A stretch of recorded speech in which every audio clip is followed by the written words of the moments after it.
ऑरोविलमधील मातृमंदिरला जाण्यासाठी आम्ही निघालो। त्या दिवशी आम्ही ट्रिबोमधून जेव्हा चेकआउट केलं तेव्हाही सकाळी छान नाश्ता वगैरे झाला, पोडी डोसा असं वगैरे सगळं तिथे होतं, कॉफी होती। ते सगळं खाऊन आम्ही निघालो कारण आम्हाला माहीत होतं तिकडे खूप वेळ जाणार आहे, त्याच्यामुळे आम्ही लंच कधी करू याचा काही भरोसा नव्हता। सो सकाळी खाल्लं छान पोटभर आणि मग ऑरोविलला जाण्यासाठी आम्ही एक कॅब केली होती। आम्ही 4 जणी असल्यामुळे कॅब बरी पडली। एक साधारण 1,500 रुपये त्या कॅबचे झाले। इथे ना रस्त्यात सगळ्या बायका वगैरे साडी बिडी नेसूनही सायकल चालवत होत्या, तर ते मला जरा इंटरेस्टिंग वाटलं म्हणून ही क्लिप शूट केली। मध्ये वाटेमध्ये अनेक ठिकाणी अशी छान मंदिरं होती। गोलू कॉन्सेप्ट जी असते ना, एरवी जी दिवाळीत दिसते ती या मंदिरांच्या ज्या रचनेमध्ये आपल्याला दिसून येते। आणि ही छान दुतर्फा झाडी असलेला हा रस्ता होता ऑरोविलला जाण्याचा। ऑरोविलच्या मातृमंदिरचा जो पिकअप पॉइंट आहे किंवा एक पार्किंग स्पॉट आहे तिथपर्यंत आम्ही कॅबने गेलो होतो आणि त्यानंतर पुढे आपल्याला कॅब घेऊन जाता येत नाही, तिकडे त्यांच्या रिक्षा आहेत किंवा तुम्ही म्हटलं तसं रेंटेड स्कूटीज आणि काय म्हणूया सायकल्स वगैरे हे वापरून सुद्धा पुढे जाऊ शकता।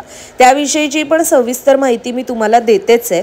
आता ह्या व्हिडिओतून तुम्हाला आणखीन एक महत्त्वाचा मुद्दा म्हणजे ऑरोविलला जाण्याआधी आपल्याला बुकिंग करावं लागतं। स्पेशली जर तुम्हाला मातृमंदिरला जायचं असेल तर ते ऑनलाईन होतं, ऑरोविल मातृमंदिर बुकिंग असं टाकलं तरी तुम्हाला कळेल। नमस्कार, नवीन ब्लॉगमध्ये तुम्हा सगळ्यांचं खूप खूप स्वागत। आज पॉंडिचेरीचा हा तिसरा ब्लॉग मी तुमच्यापर्यंत आणते आहे आणि आज आम्ही आलेलो मातृमंदिर इकडे ऑरोविल, जे पॉंडिचेरी चेन्नई म्हणजे तुम्ही इथे आलात तर ते मस्ट विजिट प्लेस पैकी एक आहे। त्या ऑरोविलमध्ये मातृमंदिर हे मेडिटेशन सेंटर आहे आणि त्याची सगळी स्टोरी आणि त्याचे व्हिज्युअल्स फोटोज मी तुम्हाला या व्हिडिओच्या माध्यमातून सांगणार आहे। नेमकी या मातृमंदिराची स्थापना का, कधी, कशासाठी झाली याच्याबरोबरच तो अनुभव मला इकडे स्वतःला घेता येणार आहे। दुर्दैवाने मी व्हिडिओच्या माध्यमातून तुम्हाला माहिती देऊ शकते, पण जर तुम्ही भविष्यात कधी इकडे येण्याचा विचार करत असाल तर कदाचित या माहितीचा तुम्हाला फायदा होईल, त्याच्यामुळे हा व्हिडिओ शेवटपर्यंत नक्की पहा। सध्या आम्ही इकडे आलोत ऑरोविलमध्ये, जेव्हा आलो त्याच्यानंतर मातृमंदिरचं जे मेन इन्फॉर्मेशन सेंटर आहे तिथपर्यंत तुम्हाला कॅब रिक्षाने येता येतं आणि इथून पुढे ना मेजरली तुम्ही रेंटेड स्कूटीज घेऊ शकता किंवा सायकल घेऊ शकता, त्याचे पण रिजनेबल चार्जेस आहेत। चालत जाऊ शकता। सगळ्यात चांगला मार्ग चालणंच आहे कारण इकडे एक साधारण सगळीकडे इतकी हिरवळ आहे आणि शांतता आहे, थंड हवा आहे आणि त्याच्यामुळे चालत तुम्ही संपूर्ण हा एरिया जो आहे कव्हर करू शकता। पुढच्या व्हिडिओ म्हणजे ह्या व्हिडिओमध्ये आता पुढे मी तुम्हाला एकेका गोष्टीबद्दल तपशील सांगते, सो स्टे ट्यून आणि एन्जॉय द ब्लॉग। मी मगाशीच जसं मेन्शन केलं, हा तो पार्किंग स्पॉटचा एरिया। इथून आम्ही चालत पुढे निघालो। आमच्याकडे बॅग्स होत्या, पण तिथे जिथे इन्क्वायरी रूम होती ना पुढे, तिथे आम्हाला बॅग्स ठेवता आल्या, म्हणजे आम्ही तशी त्यांना रिक्वेस्ट केली। अदरवाईज जी लोक इथे येतात मातृमंदिर परिसरात सुद्धा, ते विशेषतः ऑरोविलमध्ये राहण्यासाठी सुद्धा येतात। आमच्याकडे वेळ नसल्यामुळे आम्ही ऑरोविलमध्ये स्टे नाही करू शकलो, पण अन्यथा लोक तिथे राहण्याची सुद्धा सोय आणि अगदी रिजनेबल कॉस्टमध्ये तुम्ही अर्थात ज्या पद्धतीची रूम बुक करता त्यानुसार, त्यासाठी पण माहिती तुम्हाला ऑरोविलची जी साईट मी डिस्क्रिप्शनमध्ये मेन्शन करते तिथे मिळू शकते। एक गोष्ट सांगण्याची इथे म्हणजे मी विशेषतः नमूद करेन ती म्हणजे इथे ना आपल्याला कुठल्याही प्रकारच्या सहलीला आलो नाहीये हा भाव मनात ठेवूनच वावरायचं असतं।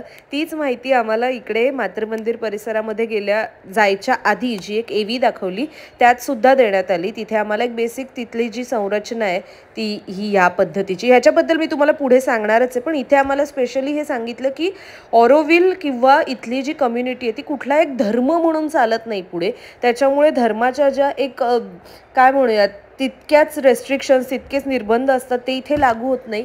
ही जीवनशैली आहे, त्याच्यामुळे ऑरोविलमध्ये किंवा मातृमंदिरमध्ये येताना हा भाव मनात असणं की आपण धार्मिक गोष्टीसाठी नाही तर आपण स्पिरिच्युअल आध्यात्मिक गोष्टीसाठी इथे आलोय हे महत्त्वाचं असतं। नंतर तिथे आम्हाला एक पास दिला जो मातृमंदिरमध्ये एंट्रीसाठी आवश्यक असतो। तिथे जाण्यासाठी आम्हाला ह्या अशा व्हॅन्स होत्या, तिथे 6-7 जण वगैरे त्या गाडीतून पुढे जातात, बॅचेस असतात अगदी सकाळी 10 वाजल्यापासूनच या बॅचेस सुरू होतात. तुम्ही जर लवकर गेलात तर तुम्हाला चांगल्या आणखीन थोड्या प्लेझेंट वातावरणामध्ये प्रवास करता येऊ शकतो. तिथे जाऊन आल्यावरती खरं तर मी ही क्लिप शूट केली आहे. इथे असं छान हिरवळीचं वातावरण होतं सगळं. माझ्या चेहऱ्यावरनं तुम्हाला कदाचित अंदाज येत असेल की मी किती शांत झाले होते. माझा स्वभाव शांत नाही, पण तरीही मातृमंदिरमध्ये गेल्यानंतर तिथली जी शांतता होती ती पाहून कुठेतरी आपणही आपोआपच थोडंसं काम डाऊन होतं. त्याच्यानंतर तिथे कॅफेज होते, काही सुविनियर्स घेण्यासाठी एक गिफ्ट शॉप्स होते. गिफ्ट शॉप विशेषतः शूट करण्याचं कारण म्हणजे इथल्या शॉपमध्ये जे आयटम विक्रीसाठी होते ते बऱ्याच ठिकाणी रिसायकल केलेले होते, अपसायकल केलेले होते. अपसायकल म्हणजे काय? रिसायकलिंग हे असतं की तुम्ही एखादी वस्तू जी फेकून देणार असाल ती त्याच्यावरती प्रक्रिया करून मग त्याच्यातून काही वस्तू बनवणं. अपसायकलिंग म्हणजे काय? त्याच वस्तूचं आपण काहीतरी एक वेगळं उत्पादन बनवणं. म्हणजे बेसिकली आपल्याला शाळेत होतं ना टाकाऊपासून टिकाऊ, सेम तोच प्रकार. आणि त्यांनी इतक्या छान पद्धतीने, म्हणजे आता तुम्ही बघताय हे जे काटे चमचे असतात त्याची ही प्लेट बनवली आहे, बाटल्यांचे फ्लॉवर पॉट बनवले आहेत, किंवा अगदी कॅसेट्स ज्या असतात त्याच्या फ्रेम बनवल्या आहेत. ह्या ज्या फेकून देण्याच्या बॉटल असतात त्यातही काही ना काही फुलं, पाणी असं सगळं टाकून बनवलेलं आहे. हे सगळे जे तुम्हाला फ्रीज मॅग्नेट दिसतात ते कागदाचं क्विलिंग करून बनवलेलं आहे. अशा पद्धतीच्या वेगवेगळ्या गोष्टी इथे विकण्यासाठी होत्या. ह्या सुद्धा बघा, ह्या बॉटल्स फ्लॅट करून बनवलेले आहेत. हे शोपीसेस आहेत. अगदी त्यातले काही निवडक गोष्टी युजफुल आहेत, जसं की हे कानातले जे आहेत. अनेक ठिकाणी ना तिथे आपल्या ज्या बॉटल्सवरती कॅप असतात ना स्टीलच्या, त्याचे कानातले पण तिथे होते. त्यांनी बॅकग्राऊंड पण पूर्ण सगळं काचेचं बॉटल्सचा बॅग असा घेऊन लावलाय. हे आरसे, गाड्यांचे आरसे जे आहेत, अगेन हे स्टोल पण तशाच पद्धतीने बनवलेत. बेसिकली काय, इकडे अपसायकल केलेल्या वस्तू अधिक प्रमाणात होत्या. आत्ता आपण थोडक्यात पाहणार आहोत ऑरोव्हिलची माहिती जी मला तिथे कळली होती. ती ऑरोव्हिलची एस्टॅब्लिशमेंट जी आहे ते 28 फेब्रुवारी 1968ला झाली. त्याच्या मदर, ज्यांच्या संकल्पनेतून ही सगळी ऑरोव्हिलची वास्तू उभी राहिली आहे, त्यांनी ह्याच्यासाठी पुढाकार घेतला होता. आणि त्यावेळेस तिथे 124 देशातले आणि भारतातल्या 23 राज्यातले प्रतिनिधी आले होते. आणि येताना त्यांनी त्यांच्या ठिकाणहून एक मातीचा थोडासा एक अंश घेऊन आले होते. ती माती ह्या ऑरोव्हिलमधल्या ज्या मध्यभागी आहे, जिथे ते लोटस सारखं सिम्बॉल केलंय, तिथे ती पुरण्यात आली होती, तिथे ती वाहण्यात आली होती, ज्याच्यामुळे प्रत्येक देशातील, प्रत्येक राज्यातील अंश ऑरोव्हिलमध्ये असं समजलं जातं. त्यानंतर ना इथे ऑरोव्हिलच्या मातृमंदिरच्या अलीकडेच आहे बनियन ट्री, म्हणजे वडाचं झाड आहे. हे 100 वर्ष जुनं झाड आहे. म्हणजे ज्या वेळेला ऑरोव्हिलमध्ये पहिल्यांदा लोक आले होते, म्हणजे त्या जागेत आले होते, त्याला ऑरोव्हिल हे नावही मिळालं नव्हतं, त्यावेळेस हे झाड तिथे अस्तित्वात होतं. आणि त्याचा आता इतका छान मोठा वटवृक्ष झालेला आहे की त्याच्या खाली आम्हाला 5-10 मिनटं बसण्याची संधी मिळाली होती, पण प्रचंड शांतता आहे. पुढे आपण वळूयात मातृमंदिरकडे. मातृमंदिरमध्ये फोटोशूट, व्हिडिओ शूटला परवानगी नव्हती, पण बाहेर जे फोटो लावले होते त्यातून तुम्हाला ती संरचना लक्षात घेण्यास मदत होईल. मातृमंदिरचं फाउंडेशन हे ऑरोव्हिलच्या स्थापनेच्या 3 वर्षांनी, म्हणजे एक साधारण 71मध्ये सुरू झालं होतं. आणि तुम्हाला विश्वास बसणार नाही, पण 1971 ते 2008 पर्यंत हे मातृमंदिरचं बांधकाम चालू होतं.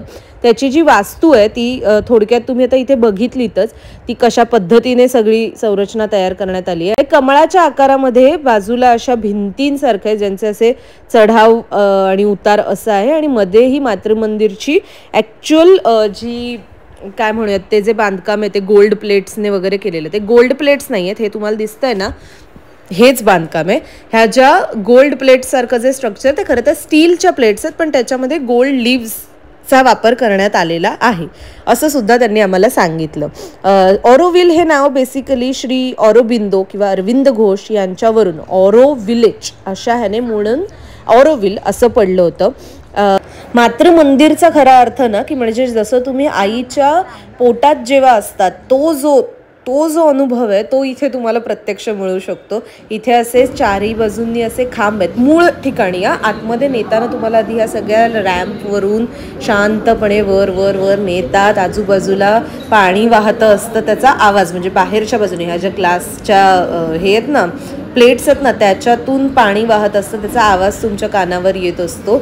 आणि हे तुम्हाला असं वर नेलं जातं. आणि इथे मूळ जे आहे तिथे मध्ये ग्लासचा गोळा ठेवण्यात आला आहे. वरतून पहिल्या टोकातून खाली त्या गोळ्यापर्यंत असे सूर्याची जी किरण येते त्या किरणातून तिथली 9 चक्र जी आपल्या शरीरातली जी चक्र आहेत ती हायलाईट होतात आणि तिथे तुम्ही खरं तर मेडिटेट करायचं असतं. अगदी संगमरवरी बांधकाम आहे मला वाटतं आणि तिथे इतकं शांत आणि थंड वातावरण आहे की म्हणजे कमाल आहे. तिथे वर न्यायच्या आधी मध्ये ना एक असं लोटसच्या पेटलचं त्यांनी एक बनवलेलं आहे. तिथे 2 असं पाणी वाहत असतं आणि ते मध्ये मिडलला जाऊन मिळत असतं. एकूण ना हा अनुभव घेण्यासारखा आहे. आवाज नुसतं आपण तुम्ही बघितलं जरी नाही ना, फक्त आवाज ऐकला ना तरीही हा अत्यंत सुरेख अनुभव आहे. आणि याच आवाजाचा दुसरा एक पुढचा भाग म्हणजे स्वरम. येस, ऑरोविलमध्ये मातृमंदिरच्या थोडं 1-3 किलोमीटरवर वगैरे स्वरम नावाचं एक म्युझियम आहे, साऊंड म्युझियम आहे. त्याची मी आता इथे तुम्हाला थोडक्यात माहिती देणार आहे. मातृमंदिरच्या इथून 3 किलोमीटर अंतरावर आहे हे स्वरम नावाचं साऊंड गार्डन. इथे त्याची माहिती जी दिली आहे त्यानुसार आणि मी जो इथे येण्याच्या आधी रिसर्च केला होता त्यानुसार अनेकदा तुम्ही ऐकलं असेल की साऊंड थेरपीज असतात तुम्हाला माइंड काम करण्यासाठी किंवा आपले जे चक्राज असतात त्यांना अलाइन करण्यासाठी. मी टेक्निकली एवढी त्यामध्ये मास्टर नाही, पण मला ते अनुभवायचं होतं. इथे स्पेशल सेशनसुद्धा असतात ज्याचे charges around 1800-1500 of on season अशाप्रमाणे बदलू शकतात. आणि अनेक फॉरेनर्स पण आम्हाला आत दिसतात. सो बऱ्यापैकी ते लोक पण इथे येऊन तो सगळा अनुभव घेतात. जर तुम्ही इच्छुक असाल तर तुम्ही ते ट्राय करूच शकता. पण अन्यथा तुमच्याकडे एकतर वेळ कमी असेल किंवा आमच्यासारखं तुम्हालाही बजेट ट्रिप किंवा एक थोडं साधारण सगळं कव्हर करायच्या अशा हिशोबाने जात असाल तर तुम्ही इथे आत गेल्यावरती अनेक ठिकाणी ना असे इन्स्ट्रुमेंट्स ठेवलेले आहेत. म्युझिकल इन्स्ट्रुमेंट्स म्हणजे अगदी गिटार वगैरे नाही, पण आपले विंड चाइम्स जसे असतात, ड्रीम कॅचर्स जसे असतात की ते हवा आली की त्याबरोबर त्याचा तो असं मंद एखादी झुळूक आली तर त्याबरोबर जो आवाज येतो तर तो सगळा कॅच करून त्यानुसार तो साऊंड क्रिएट होतो. आणि जसं मी म्हटलं तसं तो जो म्युझिक असतं ते जे असतं ते सुदिंग असतं, ते तुम्हाला काम डाऊन करण्यासाठी कामी येतं. हे मी तुम्हाला सगळं ह्याच्या गेटवर उभं राहून सांगते, कारण आम्ही स्वरमसाठी एवढं मरमर करत आलो. पण स्वरमचा जो टूरचा वेळ आहे तो आहे 12:30 ते 1:30 आणि 1:30 नंतर त्यांचा लंच ब्रेक सुरू होतो. आणि बरं त्यानंतरची जी बॅच आहे ती 1:30 ते 2:30चा लंच ब्रेक. हां, 2:30 ते 3:20ची बॅच आहे. आम्हाला इथून जायचं आहे महाबलीपुरमला आणि ते मंदिर जे आहे ते 6 वाजता बंद होतं असं लिहिलेलं आहे. 2 तासाचा मध्ये रस्ता आहे. त्याच्यामुळे आम्ही आता म्हटलं की आम्ही बाहेरून जितकं बघितलं त्यानुसार आता आम्ही निघू. जे फोटो व्हिडिओमध्ये जे सुंदर दिसतं त्याची असलियत अशी असते.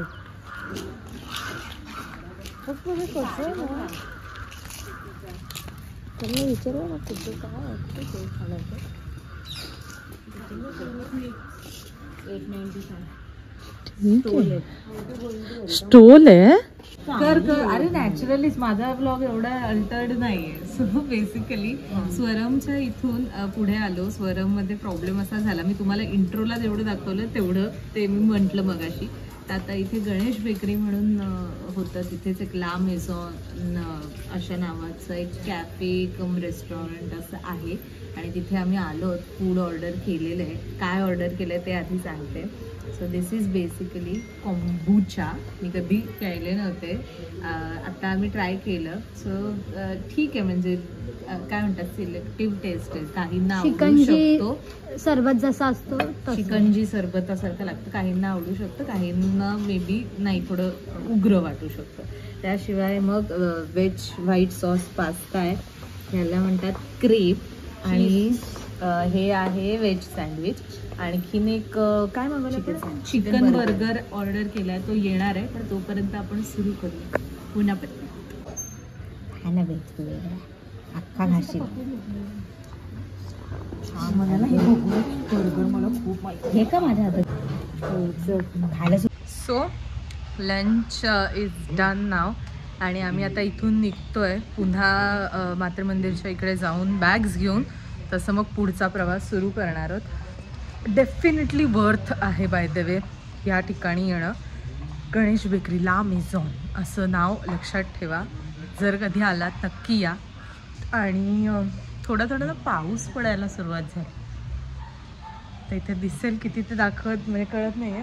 पण पावसाचं वातावरण होतंच आम्ही आलो तेव्हापासून. आता पाऊस थोडा थोडा अगदी लाईट ड्रिझल होतंय. सो येस, आता महाबलीपुरम, लेट्स गो. अशी होती मंडळी आमची मातृमंदिरची भेट, पॉंडिचेरीमधला दिवस क्रमांक 3. आणि इथे वाचलेलं एक वाक्य मला इथे विशेषतः नमूद करावंसं वाटतं, ते म्हणजे आपण अनेकदा स्वातंत्र्यात जगत असताना फक्त आपल्यावरती लक्ष कसं केंद्रित करायचं याकडे लक्ष देत असतो, पण स्वातंत्र्यात जगण्यासाठी तुम्ही तुमच्या इगोच्या पारतंत्र्यात राहण्याची गरज नाही आहे. म्हणजेच तुम्ही इगोच तुम्हाला इतका जर कंट्रोल करू दिलात की तिथे तुम्हाला फ्रीली विचारच करता आला नाही, तर त्याला काहीच अर्थ नाही. त्याला खरं तर पारतंत्र्यच म्हणता येईल, असं मला अर्थ जो कळला तो सांगते आहे. आणि तो बेसिकली ऑरोविलमध्ये मातृमंदिरच्या परिसरामध्ये हे वाक्य लिहिलेलं मी वाचलं. आणि ऑरोविलमध्ये राहण्यासाठी ह्याच एक पात्रता निकष तुम्ही फॉलो करणंही गरजेचं आहे असं तिथे लिहिलं होतं. तुम्ही जर कधी ऑरोविलला गेलात, नक्की तिथे निदान 2 दिवस तरी राहण्याची सोय असेल अशाच हिशोबाने जा, कारण इथे छान छान सेशन्स, आर्टचे वगैरे असं सगळं सुद्धा घडत असतं. आणि येस, पुढचा व्लॉग लवकर आणतेच मी. तोपर्यंत हा व्लॉग कसा वाटला हे मला कमेंटमधून कळवायला विसरू नका. व्हिडिओ आवडला असेल अशी मी अपेक्षा करते. आणि हो, पुढचा व्लॉग येईपर्यंत नक्की सबस्क्राईब करा. चला, बाय बाय.